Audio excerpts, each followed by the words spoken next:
Hey there, thanks for clicking on the link and joining us on this adventure. We're going to be sculpting Spoon Witch today. She's adorable and I'm excited for you to see what happens at the end. Let's get going.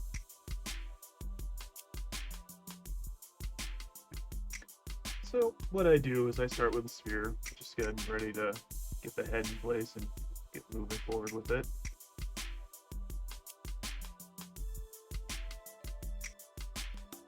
We're just getting our shapes established, and then I'll start by putting some eye sockets and the bridge of the nose in. And then for right now, I'm just gonna put this little dollop for the tip of her nose. Not very complicated. A lot of the things I do when I'm starting with a character is I'll put a lot of placeholder landmarks in, just kind of help me establish my proportions with everything.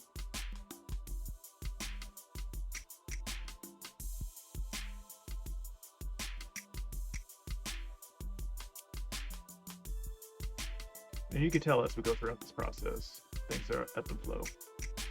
So, and with a stylized character like this, I usually will start with a half sphere.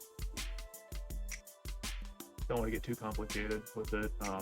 I found when you try to put too many edges, lines, details in something stylized, you overwork it and it doesn't look like it belongs with itself a lot of times. That tool right there that I was using is called the bend curve deformer. It's one of my favorite tools to use. And right now what I'm doing is I'm establishing some polygroups here so I can get better edge flow throughout the mesh. Helps with the topology. And you kind of saw me using the transpose tool to do some measuring to kind of figure out how many heads tall she is. And again, I used the bend curve deformer there. That cube is just for sizing if I wanted to export her out as a 3D print. Got that cube ready to go. I use ZRemesher a lot. I find it insanely useful for helping with topology flow, keeping parts of crisp detail in there that I like. Now we're going to add the little frills here. I'll just start with the sphere, and then I'll make it an insert mesh with a radial symmetry.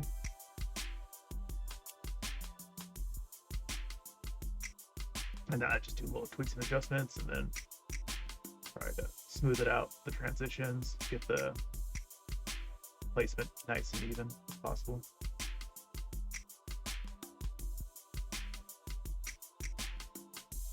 But yeah, I use ZRemesher and dynamic subdivisions in conjunction with each other. I find it's very helpful for kind of giving me a lay of the land of knowing where I'm going, but keeping my file really lean.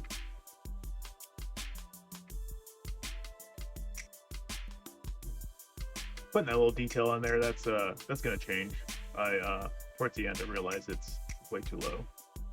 Doing the hat, the bend deformer again, love that thing. You probably didn't see it there, but I also made the top of the hat have a separate polygroup. And that's because it's a kind of a thick hat and I want to be able to thicken it up. And it just makes it easier if it's a polygroup. And I used Polygroup It plugin to do that. You didn't see it pop up because OBS doesn't see it as part of the ZBrush app. Working on the hair, putting down the bangs, just simple geometry. Get that stuff laid in. Just trying to get the curve of the hair around the ear here. I think some of the brushes I use the most are the inflate brush, play tubes, and hard polish. Those are my go-to for a lot of things.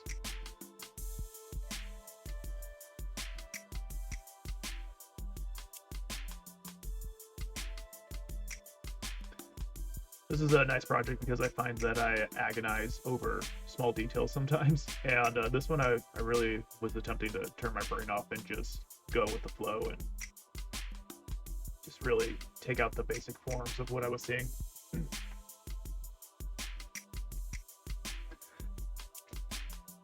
Simple hand shape, basic geometry, you know, nothing special there.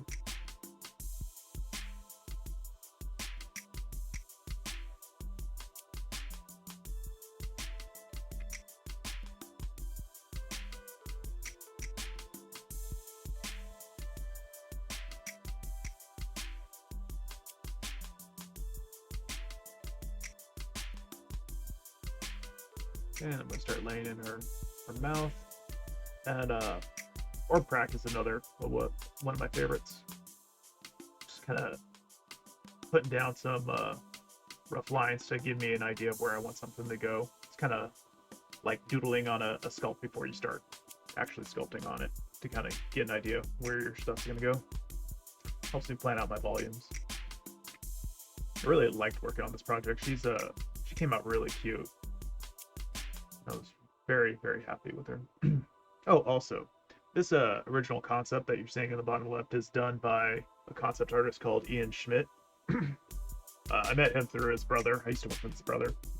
And he's a great guy, and he does good work. You should check him out. He's got a lot of fun stuff. Okay. And then that's the polygrips coming into play for the hat, pulling it up. And I wanted to have a little bit more control over it, so I made the middle part that's masked right there polygrip too, so I can have a little bit more control. Working on softening that volume on the bottom there. And because she's got this very toon aesthetic, the edges of her eyes kind of have that outlined, so I really wanted to push into that a little bit, so I just made that outline part, piece of geometry there. Again, in case I wanted a 3D printer, I wanted to have the ability to have that read a little bit more distinctly.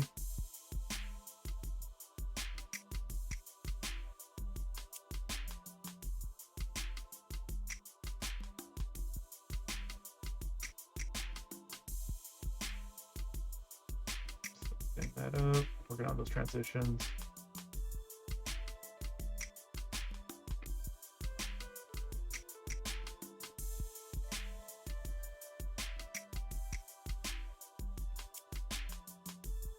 Sorry if my voice isn't too good right now. I've been a little sick or something. Been having this vocal fry. Working on the top of the hat here. And then again, using the bend deformer. I love that thing. Just kind of get the volumes laid in and starting the initial posing. And then what I'm going to do here in a second is I'm going to, boom, polygroup the tip and the base. Again, so I can have more control. If I wanted to make those creases a little bit tighter, it's easier if they're different polygroups.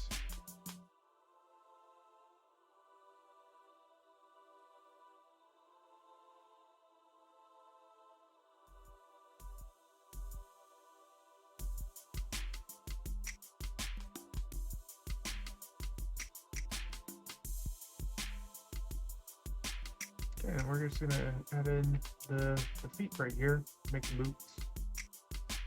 And again, it's maybe 3 basic volumes in there.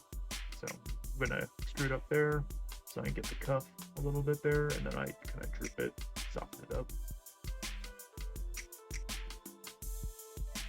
I'm using Z modeler there to get that out.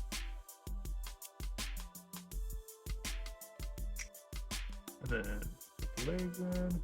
Oops, really simple shapes. And then I wanted to have the cuff dive in so you could see where the forms separate a little bit. It might be unnecessary, but it's important to me.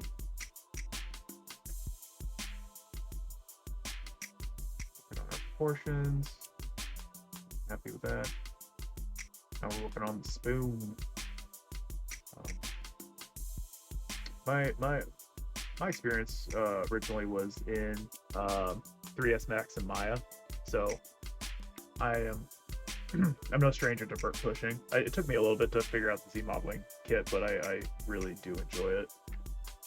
Actually, overall, I love ZBrush. It's been my favorite 3D modeling software I've used. So, ever. I love it. You see I'm using the bend curve deformer again on the hands there, the arm. I think that's it's a tool that not enough people use. I love it. I'm a simp for it. But it's really nice for getting these beautiful arcs in your forms when you're posing. I love it. And just trying to add a little chaos to it so she's not rigid looking. And you can tell I'm having problems with the left hand in posing it because it keeps interacting with her hat. I don't want to look dumb. So I keep trying to find a nice happy medium where it's gonna look good in 3D space, but also be true to the original concept best I can. And again, using the bend deformer here. Get those fingers in place. Video's hiccuping a little bit.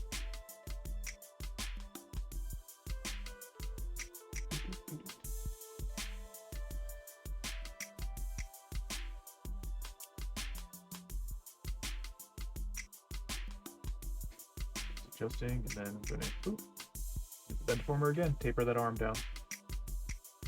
This stage I'm starting to Dynamesh and stitch things together, smooth out those transitions, so it looks all coherent and cohesive.